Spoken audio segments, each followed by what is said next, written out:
আসসালামু আলাইকুম ওয়া রাহমাতুল্লাহি ওয়া বারাকাতুহু। ওয়া আলাইকুম আসসালাম ওয়া রাহমাতুল্লাহ। কেমন আছেন সবাই? আলহামদুলিল্লাহ। আপনাদের দেখে মনে হচ্ছে যে প্রোগ্রাম মনে হয় অনেক ভালো হচ্ছে, তাই না? ভালো লাগছে সবার? সঙ্গীত শুনতে শুনতে কি ক্লান্ত সবাই? দ্রুত শেষ করে দিতে হবে, এটাই কি বলতে যাচ্ছেন? তাহলে কি অনেকক্ষণ চলবে? আচ্ছা, ইনশাআল্লাহ। সবাইকে ঈদ মোবারক। জাতীয় সাংস্কৃতিক সংগঠন কলরবের পক্ষ থেকে আমি তাওহীদ জামিল সবাইকে জানাচ্ছি আন্তরিক মোবারকবাদ এবং অভিনন্দন।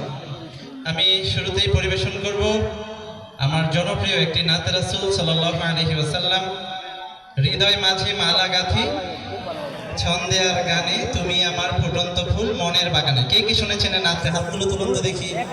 নারায়ে তাকবীর, আল্লাহু আকবার। রাসূলকে ভালোবেসে কণ্ঠ ছেড়ে আমি দেখতে পাচ্ছি সামনে যারা আছে অধিকাংশই না, বলবো যে 80% দর্শক হচ্ছেন আমার মাদ্রাসার ছাত্র ভাইরা, ঠিক কিনা? তাহলে এটাও বলতে পারি যে মাদ্রাসার ছাত্রদের বুকে রাসূলের প্রতি ভালোবাসা অসীম, ঠিক কিনা? তাহলে গাওয়া যাবে একসাথে কণ্ঠ ছেড়ে? ঠিক আছে, এটা পরীক্ষা হয়ে যাবে। হৃদয় মাঝে মালা গাঁথি ছন্দে আর গানে তুমি আমার ফুটন্ত ফুল মনের বাগানে। হৃদয় মাঝে মালা গাঁথি ছন্দে আর গানে তুমি আমার ফুটন্ত। সবাই তো গাইছেন, লজ্জা পাচ্ছেন? গাইতে লজ্জা পাচ্ছেন? রাসূলকে ভালোবেসে গাইতে কোনো ভয় আছে? কোনো দ্বিধা আছে? কোনো সংকোচ?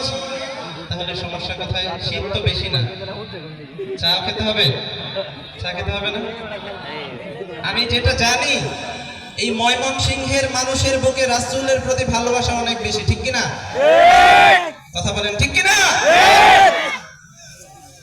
গ্রাম বাংলায় শহরে বন্দরে অশ্লীল গান বাজনার আয়োজনগুলোতে যখন শিল্পীরা অশ্লীল গান বাজনা করে তখন সেই শিল্পীর সামনে যে সকল শ্রোতারা বসে থাকে তারা শুধুমাত্র শিল্পীকে খুশি করার জন্য কণ্ঠ ফাটিয়ে গায়। কথা বলেন, ঠিক কিনা?